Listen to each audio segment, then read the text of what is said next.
Leksjon 1. Utforske naturen. Ja, de tilbyr noen gode alternativer. Vi kan bli med på en gødet fugletittingstur eller en naturfotografering. Det høres fantastisk ut. Jeg har alltid ønsket å lære mer om lokalt dyreliv. Nøyaktig. En gødet tur kan gi innsikt som vi kan gå glipp av på egen hånd. I tillegg er det en fin måte å møte andre naturentusiaster på.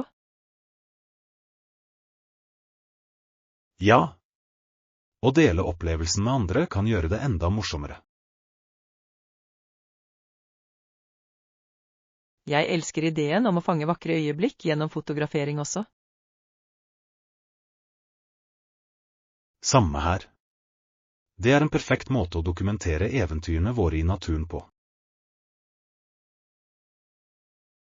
La oss sjekke timeplanen og se når de neste turene er tilgjengelige. Flott idé. Jeg er spent på å utforske skjønnheten rundt oss. Leksjon 2. Miljøansvar. Vi bør alle gjøre vårt for å hjelpe planeten. Det er viktig for fremtidige generasjoner. Jeg er helt enig. En enkel ting vi kan begynne med er å redusere plastbruken. Ja. Små endringer i våre daglige vaner kan føre til betydelige positive effekter. Nøyaktig. Vi kan også fokusere på resirkulering og gjenbruk av gjenstander når det er mulig. Jeg tror det er viktig å utdanne andre om bærekraftig praksis. Ja. Å spre bevissthet kan inspirere flere til å engasjere seg. La oss lage en plan for å implementere noen miljøvennlige vaner i livene våre. Flott idé. Jeg er glad for å ta handlingsrettede skritt mot bærekraft. Sammen kan vi gjøre en forskjell i å beskytte vår vakre planet. Leksjon 3. Siste tanker. Er det andre punkter å ta opp før vi avslutter saken?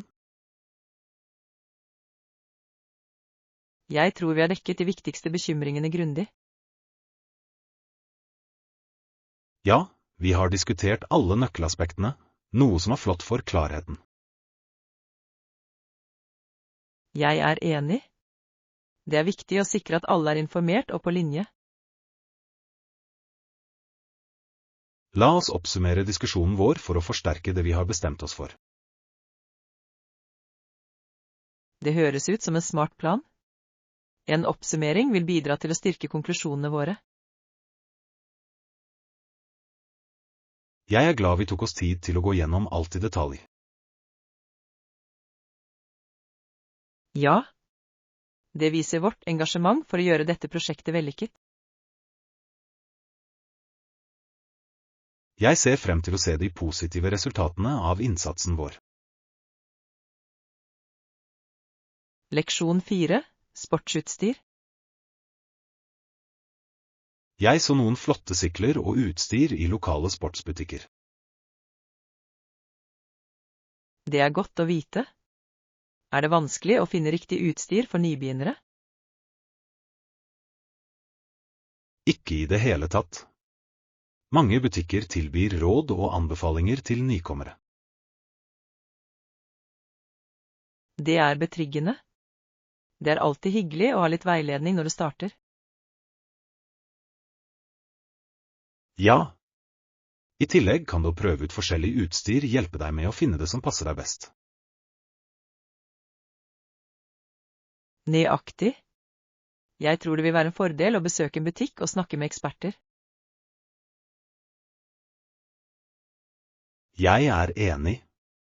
La oss planlegge et besøk for å sjekke ut hva de har å tilby. Jeg er spent på å utforske alternativene våre og kanskje til og med teste noe utstyr. Det blir en morsom utflukt og en fin måte å forberede seg på våre eventyr.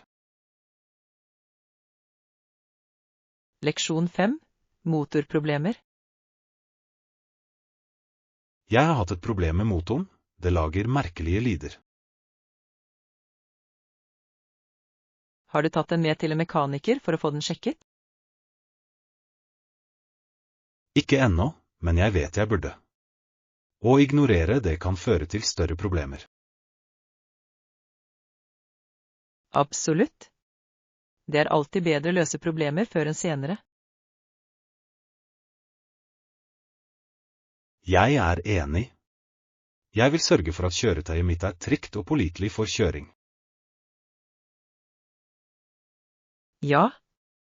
Regelmessig vedlikehold kan forhindre dyrere reparasjoner. Jeg tror jeg planlegger en avtale denne uken for å se på det. Det høres ut som en smart plan. Jeg håper det er en enkel løsning. Jeg også. Jeg skal holde deg oppdatert på hva mekanikeren sier. Leksjon 6. Restaurantvalg. Det er definitivt et stort utvalg av restauranter rundt her. Jeg har allerede sett opp noen populære restauranter i området. Det er fantastisk. Hva er noen av alternativene du fant? Det er et italiensk sted kjent for sin deilige pasta og koselige atmosfære. Det høres fantastisk ut. Jeg elsker et godt italiensk måltid. Ja. Og det er også en sushi-restaurant som anbefales på det sterkeste. Jeg gleder meg til å prøve det. Fersk sushi er alltid en godbit.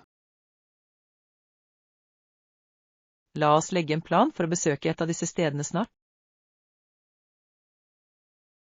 Flott idé. Jeg gleder meg til å nyte et godt måltid sammen. Leksjon 7. Leftover delights. Jeg hadde rester av pasta fra gårsdagens middag, og jeg er så glad jeg reddet den. Rester kan være så praktisk noen ganger, spesielt når du er opptatt.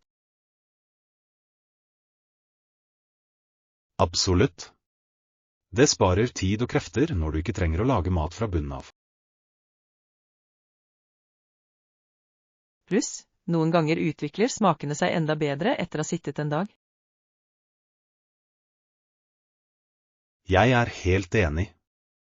Urtene og krydderne har mer tid til å blande seg sammen.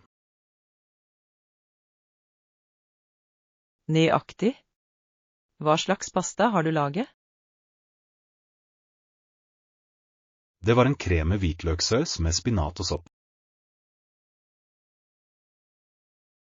Det høres deilig ut. Jeg elsker krem med pasta, det er så trøstende. Det er det virkelig. Jeg tror jeg skal varme den opp til lunsj i dag. Leksjon 8. Olympisk betydning. De olympiske leker regnes som den største og viktigste idrettsbevegelsen i verden. Det er sant. Faktisk tror mange at den olympiske kan forene nasjoner. Nøyaktig. Idrettsutøvere fra hele verden kommer sammen for å konkurrere og feire. Ja, det fremmer fred og forståelse gjennom sportsånd og teamarbeid. Jeg synes det er utrolig hvordan OL kan inspirere fremtidige generasjoner. Definitivt. Den oppmuntrer unge mennesker til å forfølge drømmene sine inn i idrett. I tillegg viser den frem utrolig talent og engasjement fra idrettsutøvere over hele verden. Jeg er enig. Å se åpningsseremonien er alltid et høydepunkt for meg. Jeg også. De kulturelle utstillingene er fantastiske og minneverdige. Leksjon 9. Stargazing-apper. Ja, det er mange apper som hjelper til med å identifisere stjerner, planeter og stjernebilder. Det er fantastisk. Teknologi gjør stjernekikking så tilgjengelig og lærerikt. Absolutt. Det er utrolig hvordan vi kan utforske universet fra våre egne bakgårder. Ja. Disse appene gir informasjon som forbedrer opplevelsen av å observere nattehimmelen. Jeg er enig. De kan hjelpe oss å lære om historiene bak hver konstellasjon. Definitivt. La oss planlegge en natt for stjernekikking snart og bruke en av disse appene. Det høres fantastisk ut. Jeg gleder meg til å se stjernene og lære mer. Jeg også. Her er til vårt kosmiske eventyr. Ja. La oss gjøre det til en minneverdig kveld. Leksjon 10. Pakking for dyrelivet. Kanskje til og med se noe dyreliv under turen vår. Kjempebra. Hvilke nødvendigheter bør vi pakke? Absolutt. Jeg synes vi skal begynne med lette klær som egner seg til utendørsaktiviteter. God idé. Komfortable klær vil gjøre eventyret vårt mye morsommere i det lange løp. Ja. En solid ryggsekk er også viktig for å bære alle våre forsyninger uten ubehag. Definitivt. Og ikke glem et førstehjelpsutstyr. Det er alltid lurt å være forberedt på eventuelle mindre ulykker. Det er et must. I tillegg vil å ta med et godt kart hjelpe oss med å navigere stiene trygt. Jeg er enig. Det er flott å holde kontakten med naturen mens du har de riktige verktøyene for hånden. Ja. La oss sørge for at vi er godt forberedt på et morsomt og trygt eventyr. Jeg er spent på å se hva vi oppdager der ute. Leksjon 11. Handleplaner. Høres ut som en plan.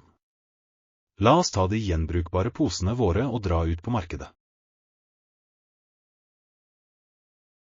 Absolutt. Å bruke gjenbrukbare poser er en fin måte å redusere avfall mens det handler. Ja. Dessuten rommer de så mye mer enn plastposer, noe som gjør dem veldig praktiske. Nøyaktig. Jeg elsker hvor miljøvennlige de er. Det er en liten endring som gjør en stor forskjell.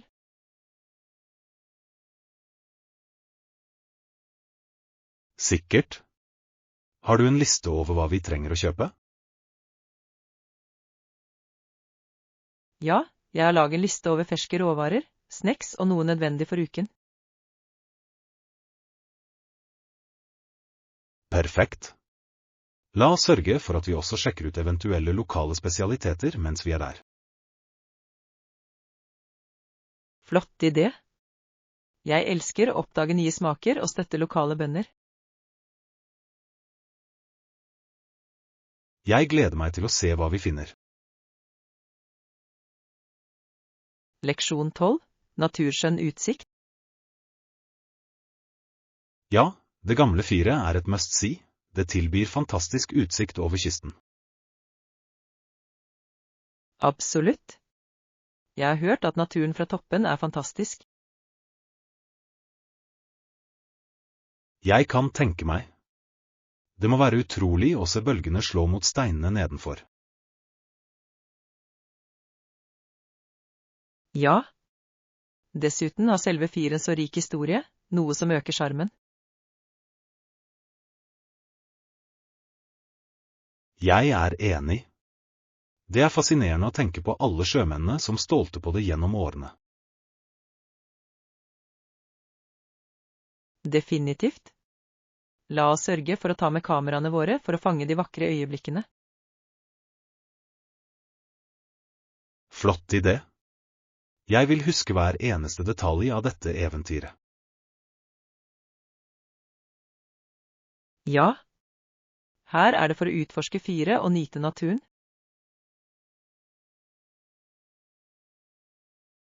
Jeg gleder meg. Leksjon 13. Europeiske forhold. De fleste europeiske land ser ikke lenger på andre nasjoner som fiender.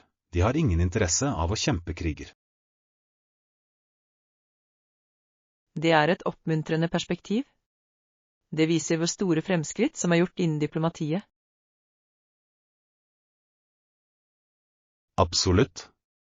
Samarbeid og enhet er avgjørende for å møte globale utfordringer i dag. Ja. Det er viktig å fokusere på samarbeid fremfor konflikt. Jeg er enig. Den europeiske union er et godt eksempel på hvordan land kan samarbeide til gjensidig nytte. Definitivt. La oss utforske hvordan disse forholdene har utviklet seg over tid. Flott idé. Å forstå denne historien kan gi verdifull lærdom for fremtidige generasjoner. Ja. Her er det for å fremme fred og forståelse på tvers av landegrenser. Absolutt. La oss fortsette å diskutere disse viktige temaene. Leksjon 14. Nasjonale farger. Lilla er fargen på noen fioler. Det kanadiske flagget er rødt og hvitt. Hvilken farge har flagget ditt? Flagget mitt er blått og gull, og representerer himmelen og åkrene i landet mitt. Det høres vakkert ut. Farger kan formidle så mye om en nasjons identitet og verdier. Ja. Hver farge har ofte en dyp betydning knyttet til kulturarv og historie. Jeg er enig. La oss utforske betydningen av forskjellige flagg rundt om i verden. Flott idé. Det er fascinerende hvordan flagg kan fortelle historier og nasjoner. Ja. Jeg elsker å lære om symbolikken bak hvert design. Jeg også. Her er for å oppdage mer om vår verden. Absolutt. La oss fortsette denne samtalen. Leksjon 15. Perfekt piknikvær. Hvordan er været i dag? Det er ganske sol, er det ikke? Ja, det er det. Perfekt for en piknik i parken, vil jeg si.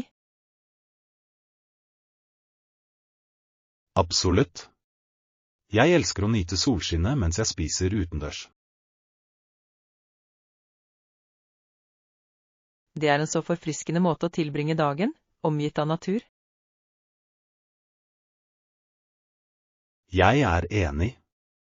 La oss pakke litt snacks og et teppe og dra til parken. Flott idé. Jeg gleder meg til å slappe av og nyte det vakre været. Ja. En piknik er en fantastisk måte å slappe av etter en travel uke.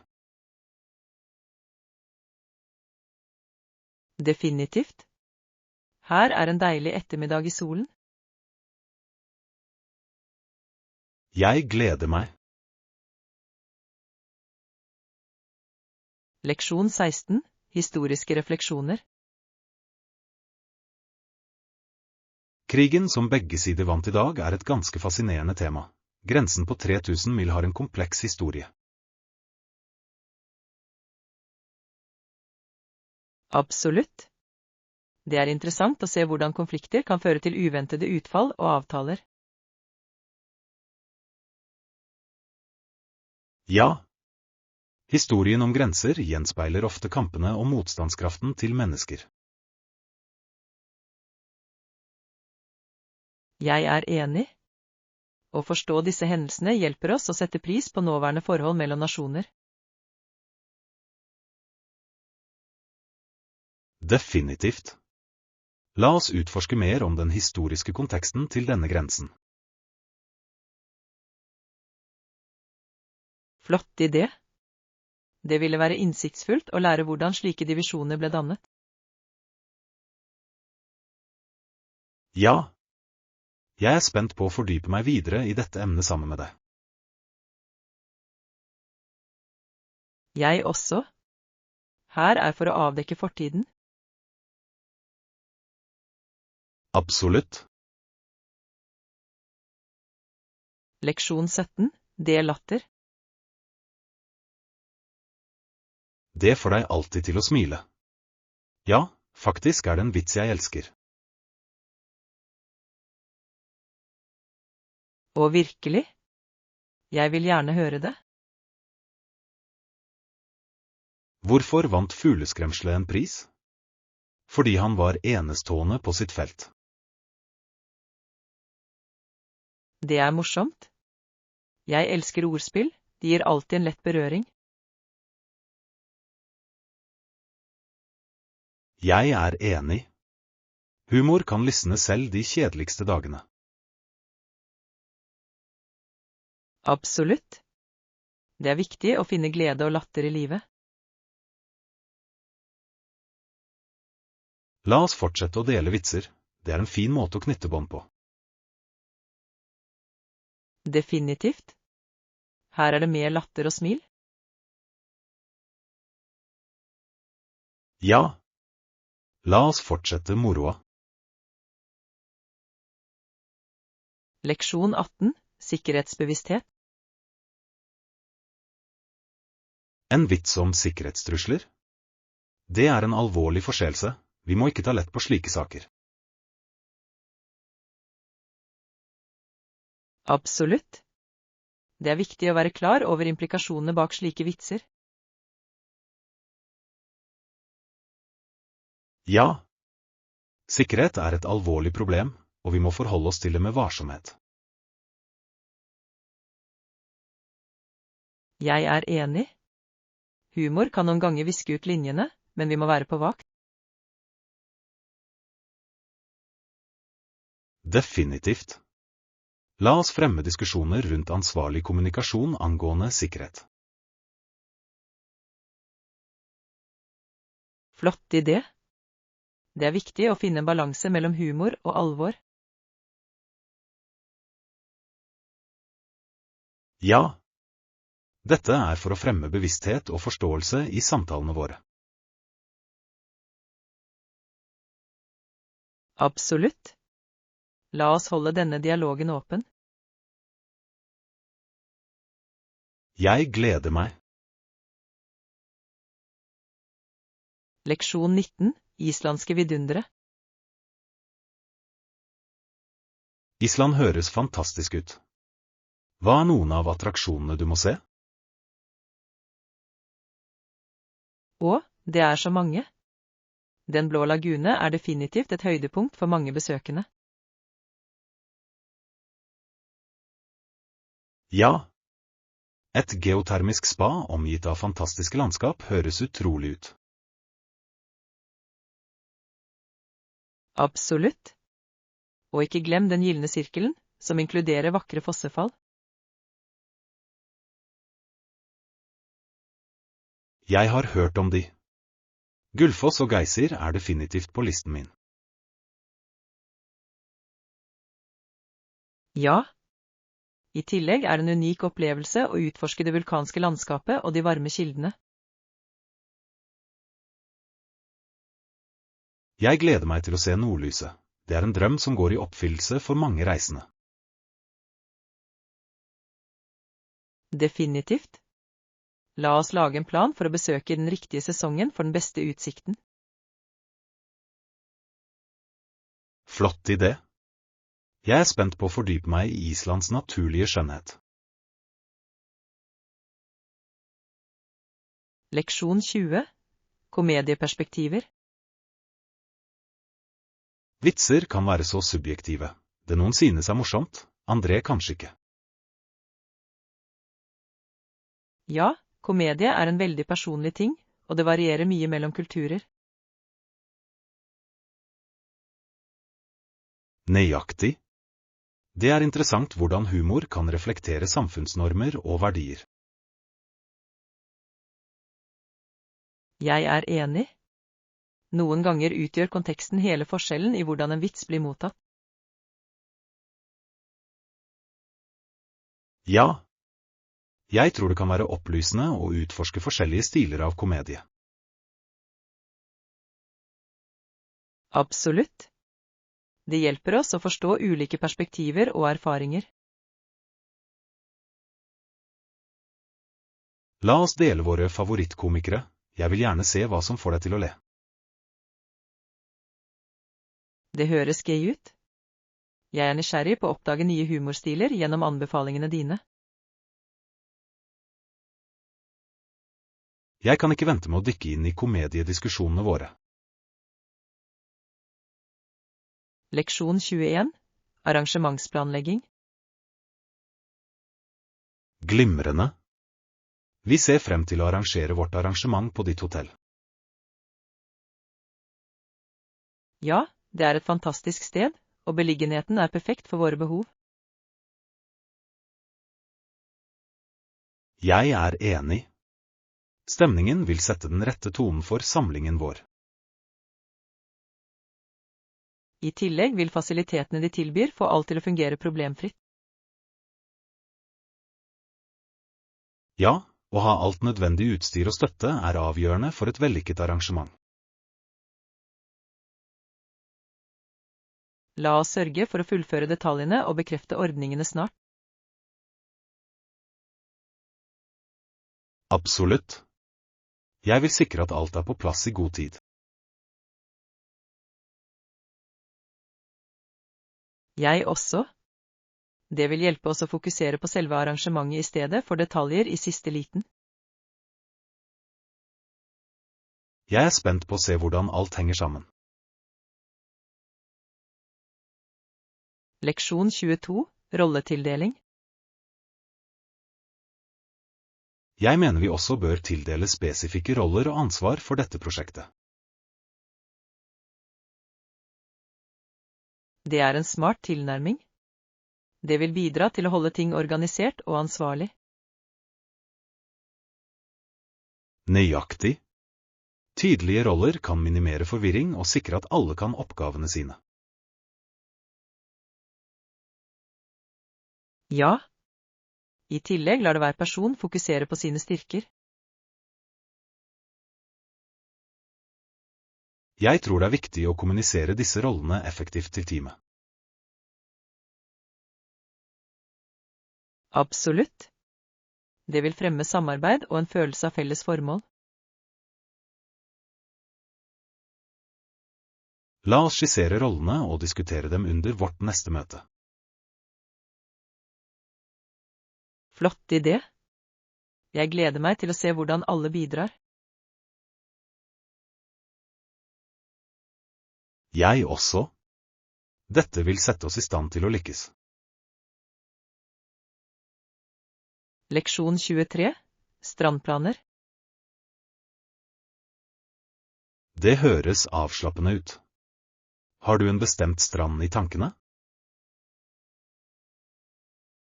Jeg tenkte på den med den myke hvite sanden og det klare blå vannet. Det høres perfekt ut. Det er alltid deilig å slappe av ved havet. Absolutt. Jeg elsker lyden av bølgene og varmen fra solen. Ja. Det er den perfekte måten å unnslippe hverdagens kjas og mas. Jeg er enig. La oss planlegge noen morsomme aktiviteter, som sandvolleyball eller snorkling. Flott idé. Jeg er spent på å tilbringe kvalitetstid utendørs. Jeg også. La oss pakke en piknik og nyte en hel dag på stranden. Høres ut som en plan. Jeg kan ikke vente på stranddagseventyret vårt.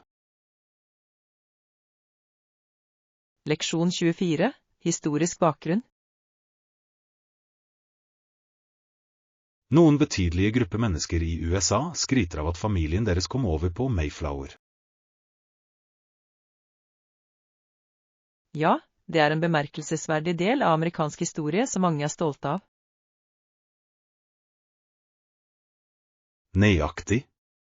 Det symboliserer begynnelsen på et nytt liv og eventyr i et nytt land. Jeg er enig. Disse historiene former identiteten til mange familier over hele nasjonen. Det er fascinerende hvordan aner kan knytte oss til fortiden. Ja. Å forstå arven vår kan gi en følelse av tilhørighet. La oss utforske mer om forskjellige immigranthistorier i Amerika. Flott idé. Hver historie gir dybde til vår forståelse av landets historie. Jeg ser frem til å lære mer om disse forskjellige bakgrunnene. Leksjon 25. Snekkanbefalinger. Har du noen anbefalinger for spesifikke merker eller smaker av snacks? Ja, absolutt. Jeg elsker å prøve forskjellige typer sunne snacks. Det er flott. Jeg leter alltid etter smakfulle alternativer som også er næringsrike. Har du prøvd de ristede kikertene? De er sprø og smakfulle. Det har jeg ikke, men de høres deilig ut. Jeg skal definitivt prøve dem. Det burde du. Og jeg anbefaler også de mørk sjokoladedekkede mandlene, de er guddommelige. Det høres fantastisk ut. Jeg elsker kombinasjonen av sunt fett og antioksidanter. Nøyaktig. La oss lage en liste over snacks og se etter neste gang vi skal handle. Flott idé. Jeg er spent på å oppdage nye smaker sammen.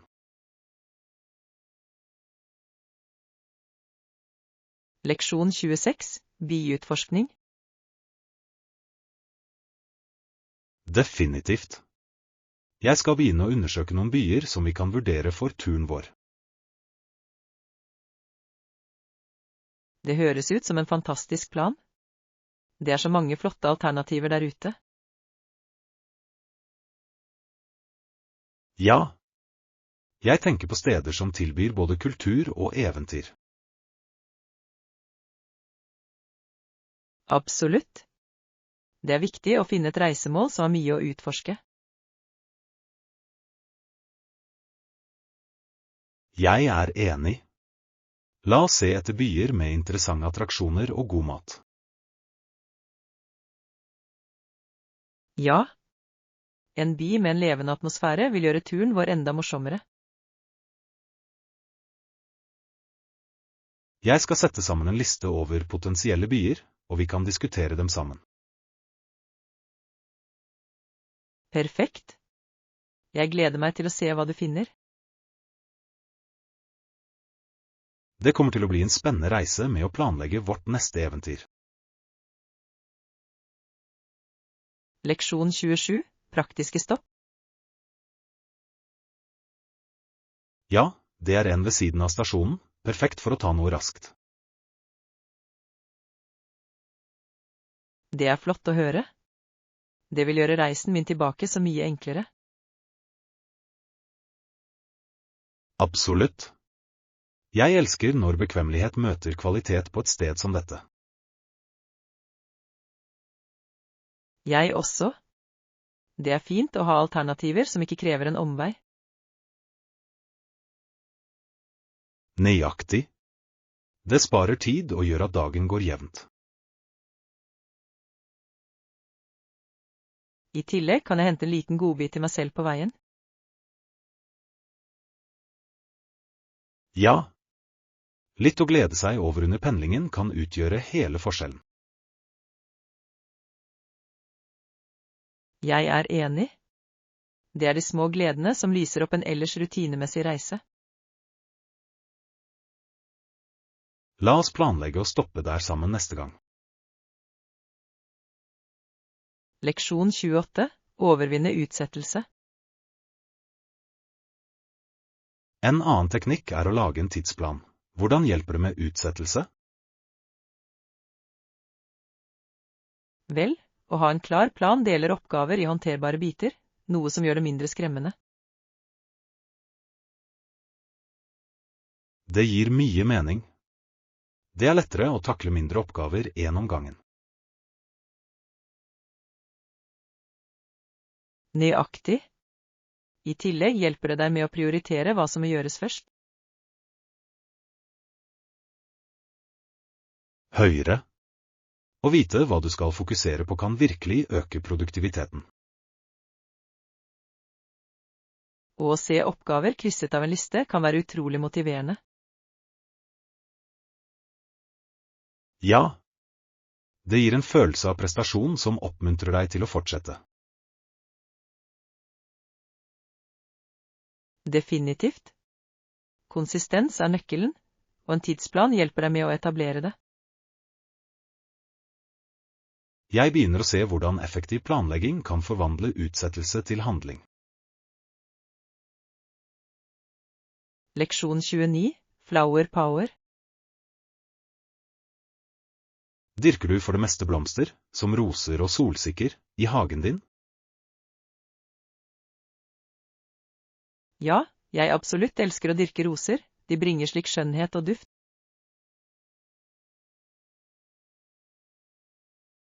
Roser er fantastiske. Solsikker er også fantastiske, de lyser alltid opp et rom. Nøyaktig. Solsikker er så muntre, og de tiltrekker seg bier og sommerfugler. Det er en stor fordel.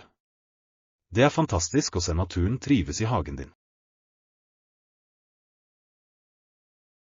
Ja. I tillegg gir dyrking av blomster en følelse av prestasjon og glede. Jeg kan tenke meg. Hver blomst er en påminnelse om omsorgen du har lagt i hagen din. Definitivt. Det er som å pleie et lite stykke lykke. Jeg vil gjerne se hagen din en gang. Leksjon 30. Koselige overnattingssteder. Boligen der tilbyr koselige hytter til leie, noe som høres innbydende ut. Det er perfekt. Hytter har en så sjarmerende atmosfære, spesielt i naturen. Ja. Jeg kan allerede se for meg å sitte på verandaen med en kopp kaffe. Nøyaktig. Og det er en fin måte å koble fra hverdagens kjas og mas.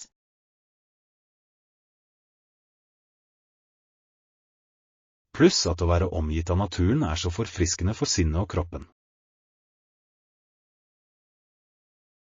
Absolutt. Det er den ideelle setting for avslapping og forringelse. Jeg gleder meg til å slappe av og nyte de fredelige omgivelsene. Ja. La oss sørge for å bestille en av disse hyttene snart. Definitivt. Det blir en uforglemmelig opplevelse.